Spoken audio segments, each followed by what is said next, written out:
Hope for your garden, fruits and veggies a natural treat. Hope for your garden, blossoms blooming, soil sweet. So come on, join us, you will enjoy it. You'll stay informed when you are gardening with hope. In one of our email questions from Colleen, she wanted to know how to keep her orchids that she gets for Mother's Day looking beautiful and how to get them to rebloom. So I've decided to go on over to Barron's Orchids and talk to Mitch Grossman and ask an expert for the answers. Okay, why don't we all go into the store and we can show you around and answer all your questions and hopefully get you more informed about the orchids and how nice they are. And come on in. These are absolutely spectacular. And some of them will even have a fragrance to them. They're very long lasting. On some of them you can have flowers that last somewhere between 1 and 3 months. Some of them will flower 2 to 3 times a year. Wow. I had no idea that there were so many different varieties. Oh, there's over 100,000, 150,000 different hybrids, and I believe there's over 50 to 60,000 species that they've found in the wild. Wow. So far, and they're continuing to look and they're continuing to cross plants every day to bring in new varieties. So what is the best way to keep, like I realize that all orchids are different, they're all going to have different requirements. Well, we really have 3 different varieties of orchids in the orchid family. We really have indoor orchids, outdoor orchids, and greenhouse orchids. And the majority of the orchids you'll find here at Barron's Orchids will be indoor orchids. They just need to be watered once or twice a week depending on the weather. In your cooler weather, you just water once a week. And in your warmer weather, you water twice a week. And one rule of thumb is we always water in the morning. That completely allows the plant to completely dry out before nightfall so we don't get any bacteria or fungus starting to grow inside the pot. Okay. Each one of these plants, which are called the Phalaenopsis, each flower can stay in flower for up to 1 to 3 months. So out of all the orchids in the orchid family, the Phalaenopsis is the longest lasting. When we're done flowering, we don't cut off the flower spike all the way off at the bottom. This is what we call are the nodes that are coming off the side on the plant. And there's one right there, and there's one right there, and there's one right there. And what we do is when the plant's done flowering, instead of cutting the whole flower spike off at the bottom, we go up right below the first flower and cut it off. And what will hopefully happen is 50% of the time, you see how that's starting to swell up? Right. That will start to put out another branch just like this and give you a few more flowers. Now, if for some reason you start to see your flower spike starting to turn tan and die down and die down and die down, it's a sign that it's starting to tell you that it wants to be cut off at the bottom. And at that time, we would cut it off at the bottom. Wow. When, Mitch, is the best time to repot an orchid? Well, usually we will repot the orchid about 2 years after being purchased. The material in the pot breaks down and collects around the roots, and the roots will start to rot. So for about every 2 years, we want to bring it in and have it repotted. And when we repot it, it will take a year off from flowering. It needs to get all of its roots back in its new home and feel comfortable. And once that happens, it will put out new flower, new growths. And once those new growths have matured, they'll flower again for you. And is there a better medium, like there's small bark and large orchid bark. Is there a better one to use? Well, usually if your roots have a very small root and they're thin, we're going to use a small bark. And if you have big roots, we're going to use the bigger bark. Okay, that's pretty simple and basic. Well, when we repot the plant, people think it's real hard and it's really not. You really got to be a little physical with the plant. And what we'll do is we will take it straight out of its pot like this. We'll take all the old material and we'll move it to the side.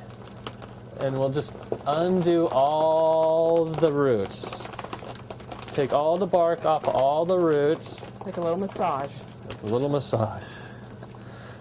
Always making sure that our new growth right here, that we do not break, because a lot of times when you're repotting, your new growths are where you get your flowers from. So you don't want to break off this new growth. So you need to be very gentle with the plant in that way, not to break the new growth off.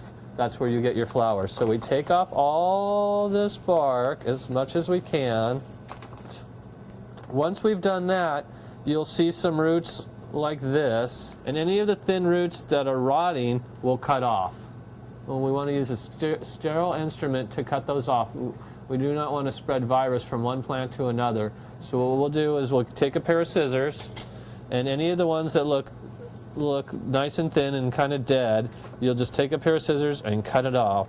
Then once we have it all taken apart and it's all washed off, you'll be able to see all your nice healthy roots. And these are nice healthy roots, and what's nice about the orchid is they will put off cross members off their roots. Stuff out of the roots, and we have a nice clean root ball.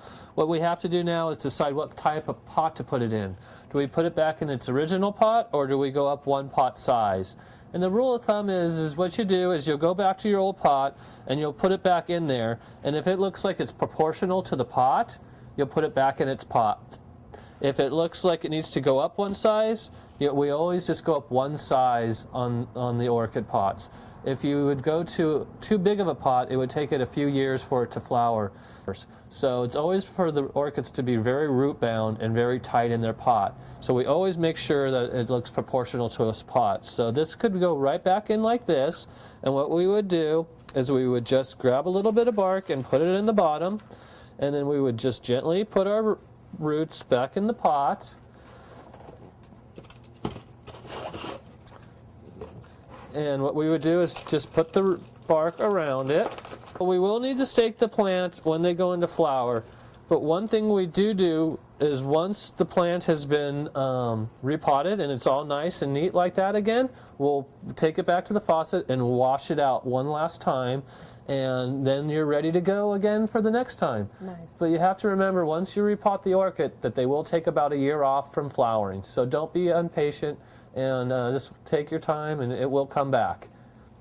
If you start to notice some wrinkling in the leaves like this, that's a sign of underwatering.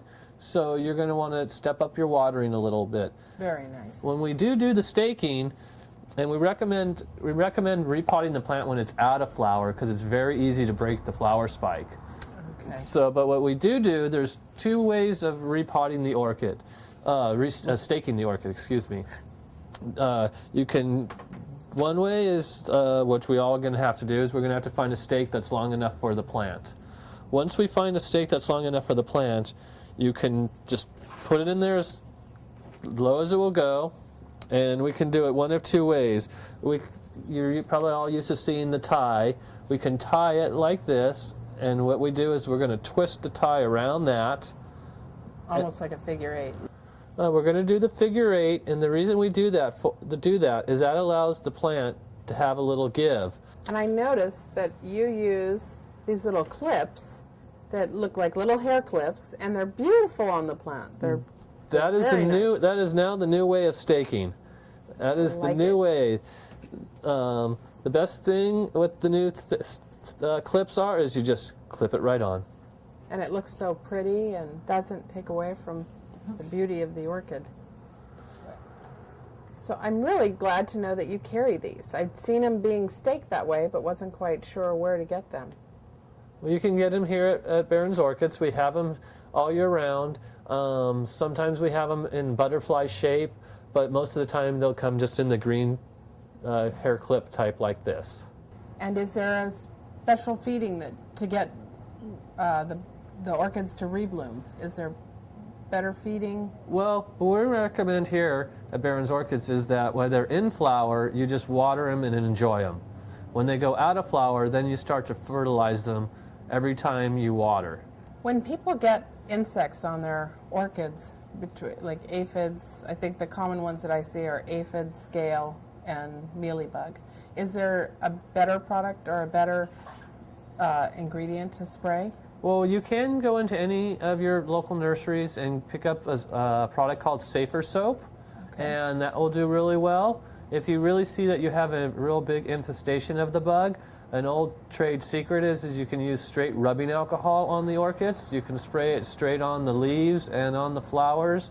It will kill the bugs, but please don't use it on any other plants, especially roses. It will kill any other plant, but on the orchids, you can spray it all over the flowers, all over the plants, and it will not hurt the plant. Wow, very nice.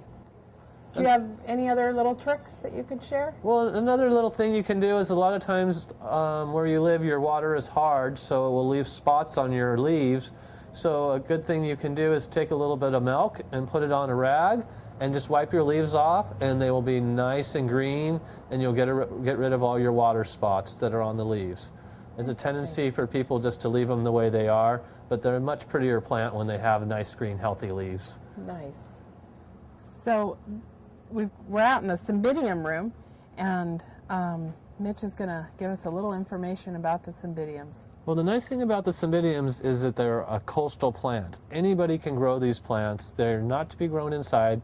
They're to be grown outdoors, under the eave of your house, somewhere where you get early morning or late afternoon sun. The nice thing about them is they can go down to 28 degrees, so they can go down to the freeze. We recommend if it does freeze that we just toss a blanket or bring it inside the house so the plant doesn't slow down in its growing. Another thing that's really nice about the Cymbidium is, just like the rest of the other plants, is they'll put out a new growth also. And once this new growth matures, it will flower just like this, and a new growth will come out while it's in flower. So it's always putting out new growth, and it's always flowering. But its flowering season is October through Mother's Day. We do need a 10 to 20 degree temperature difference for about 2 weeks to initiate the flower spike out of all the new growths that have matured. And once they've done that, they will flower for you. We don't divide this plant, and we don't repot the Cymbidium until it actually breaks the side of the pot. Once it breaks the side of the pot, it's telling us that it's very root bound in the pot, and we go up one size larger and repot it. Some people will want to divide the plant, and if you do want to divide the plant, this is what we call the pseudobulbs. And what you'd want to do is take 3 or 4 pseudobulbs just like this and rip it off your plant and then repot it. But here what we recommend you do is just take the plant out of the pot and knock off all the old bark like we showed you, and just put it in a bigger pot. Because the bigger the plant is, the more flower spikes you're going to get. Because the more new growths that are going to come off. So the big thing to remember with the Cymbidium is in October is to stop fertilizing it. Because if you continue to fertilize it after October, what will happen is, instead of giving you flowers, it will give you your new growths. The phosphorus in the fertilizer will give you all these new growths instead of the flower spike. So in your wintertime, no fertilizer. Just water and enjoy and wait for it to flower. And it will. Oh, very nice. And when we fertilize the Cymbidium, we fertilize only once it's done flowering. So what we'll do is, once it's done flowering, you'll come down and cut off the flower spike off at the bottom, and then what you'll do is you'll go into your local nursery and get some Osmocote time-release fertilizer, the 9-month, and you'll just sprinkle some on top, about a capful. They have a little blue cap, a little bit of spoon inside, and we'll put it on top of here, and it should water for about 9 months, and then you'll be back into the winter time, and that way you don't have to remember when to stop and when to start fertilizing. It just does it by itself. Very nice. Well, Mitch, I just want to thank you for letting us come and look, and I would love to have people come down here. It's absolutely amazing, and I've learned a lot, and I think this has given people hope for orchids. Well, thank you guys for coming in. We're here in Morro Bay. We really want this to be known as a real easy, fun activity, and it used to be known as just for the wealthy, and it really isn't. It's really in the price range for anybody, anywhere from $10 up, and you just got to pick the variety that you like. So I really appreciate you guys coming in this weekend, and hope to see you guys soon. And I'm going to go pick out a pansy orchid.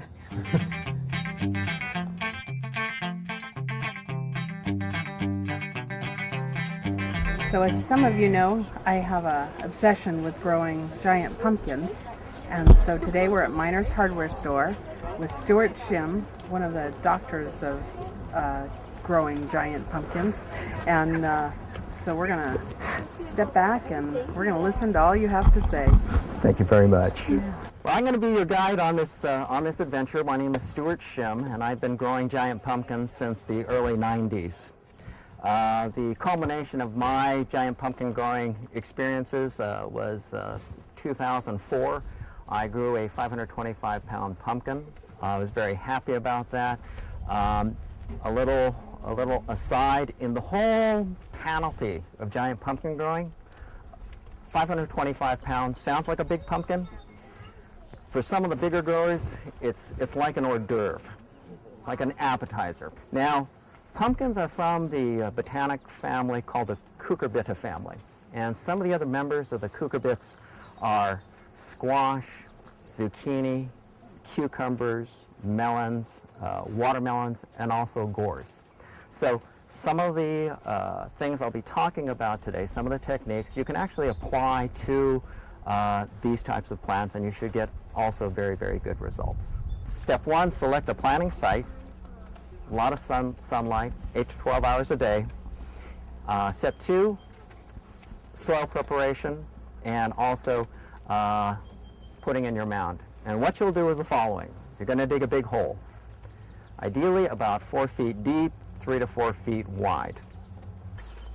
And you'll want to take 8 to 10 bags of soil amendment, mix it well with the soil that you took out of the hole, and put it back into the hole.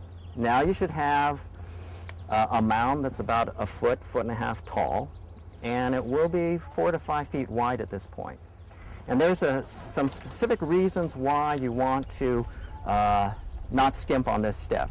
The main taproot on a giant pumpkin can go down about 6 feet. And this is between a growing cycle of 120 to 150 days. So they're growing very, very rapidly, and they're going to put down a big taproot. It's going to go down 6 feet.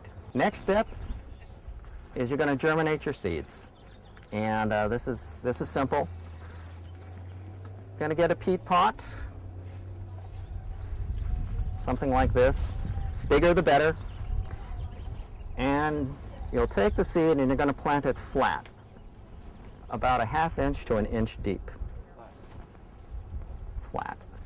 I'm glad you noticed. Now, if you came to some of my workshops in the past, I told hundreds of people to plant the seed point down. Like that. I'll tell you what'll happen. Plant it point down. Taproot will come straight out of this smaller end. It'll pop up through the ground, and pretty much 19 out of 20 times, the seed leaves will get stuck inside the seed case. And you're not supposed to play with the seed or extract those 2 seed leaves out of the seed case. Just let nature take its course. And I can tolerate that for about 5 to 7 minutes. At which time I've got dental tools, I've got toothpicks, I've got almost anything that will help me liberate those 2 seed leaves. And I'll tell you why this is not a good idea. These first 2 leaves are providing the nutrition for the seedling itself, the initial nutrition. And unless you have the skilled hands of a surgeon, you're going to break off one of these leaves, and that might result in a 25, 30, 50% reduction in the seedling's food supply. So you can avoid all of that by simply planting the seed flat. And what will happen is taproot will come out, it'll make a 90 degree turn. A couple of spurs will come off of that primary root, and it'll allow the seedling to pull out those leaves very, very elegantly. Just slide right out. One of the things that I always do after putting the seeds inside the seed germinating mix is I give it a little bit of bottom heat. And there's a number of ways to achieve that. You could put the peat pot on top of a heater, water heater, put it on top of a refrigerator. Another way of doing this is just use a heated seedling mat. That's probably the best thing to use because that's what it's designed for. And another step is you want to soak the seeds overnight, 8 to 12 hours in warm water. And all that's going to do is accelerate the seed germination process by 1 or 2 days, and it'll also make that seed case that much softer, make it a little bit easier for the seeds to, the two seed leaves to come out. The first true leaf is going to come out towards me, which means that the primary vine is going to head opposite that first true leaf. So let's say that you had a long, narrow growing area that started from where I'm standing going back to Rick. If that were the case, then I would orient this particular seedling in this way, because this is the way that the primary vine is going to run. And that happens about 80-90% of the time. It's not completely foolproof, but this is one of the reasons why growing in a peat pot versus putting the seeds directly into the mound can work to your advantage. You can now position the vine exactly how you want it to grow. And what you'll do is you want to choose either a cloudy day, or you can transplant in the late afternoon, early evening. And you're just going to take the peat pot and all, and put it into your mound. And in this case, you want to plant it right underneath these first two seed leaves. And the reason for that is all this area here will turn into root. It'll all root up. So this is a way to also increase the amount of root system that you have for your seedling. Another thing you want to do is you want to make sure that the lip of this peat pot is well beneath the soil. And the reason for that is if it's above the soil, what will happen is the wind will hit this peat pot, it'll dry it out, and it'll make it difficult for those roots to escape. So make sure that this lip is well below the surface of the dirt. And when it's time to transplant, this will be very easy to break off. So you can just break that off and then plant it. Now, giant pumpkins, again, have a growing lifespan of 120 to 150 days. I've shown you pictures of a 1,600-pound pumpkin, almost 1,700 pounds. What does this mean? This means that during part of this growing cycle, when the pumpkin is putting on a lot of weight, it can put on between 40 and 60 pounds per day, okay, which is fairly amazing, and it is one of the fastest growing organisms on the planet. The only thing that grows faster than a giant pumpkin are certain species of bamboo. Another way to manipulate the vine is, let's say that our growing area was from here to the Gardner and Bloom sign. And that is a 6-foot block wall. There's no way we're going to go over that. What we would do is position the seedling properly so the primary vine is heading in this direction. And then when it gets to where it can't go anymore, cut the last 5-6 inches of the vine tip off, discard the vine tip, and bury the vine. And what that's going to do is it's going to prevent the vine from growing any further.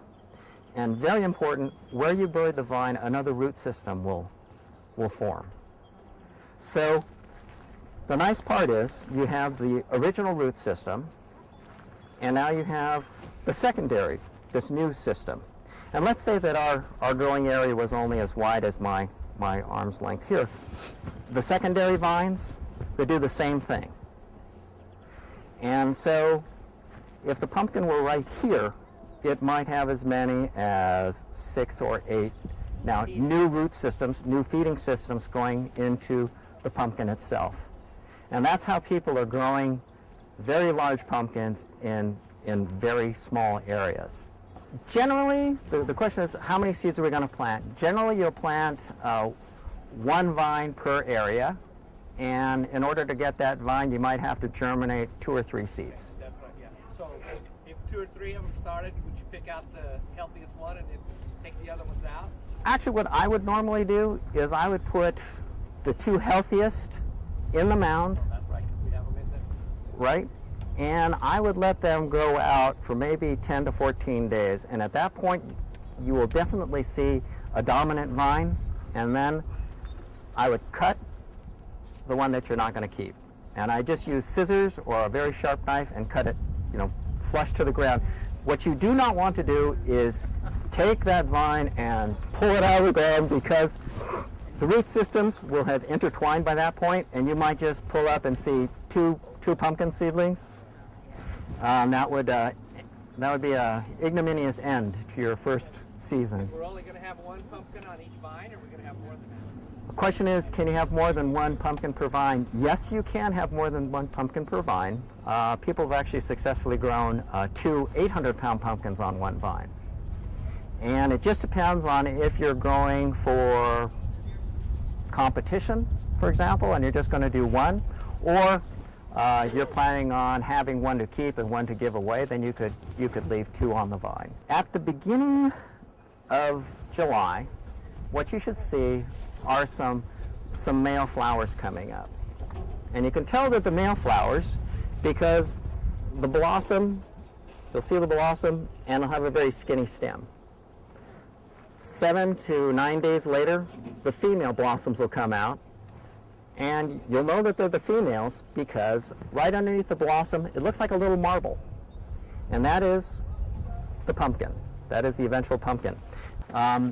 Pumpkins are 90% water, like a lot of different fruits and vegetables, and they like to have the soil moist.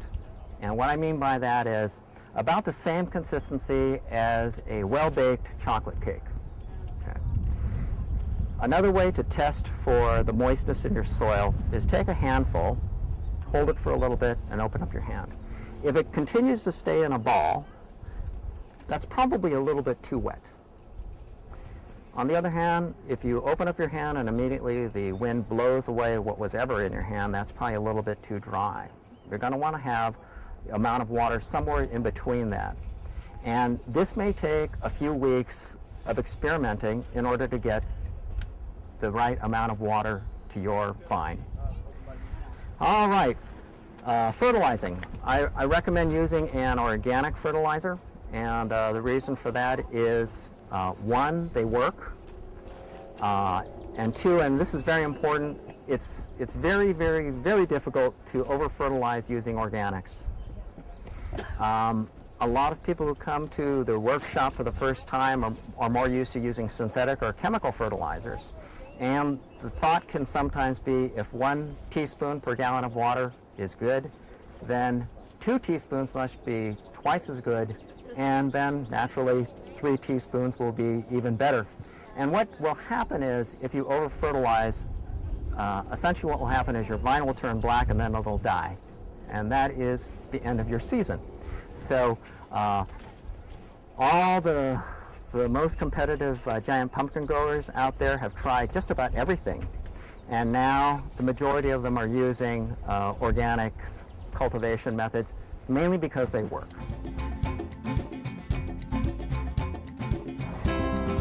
Thank you for joining me on Hope for Your Garden.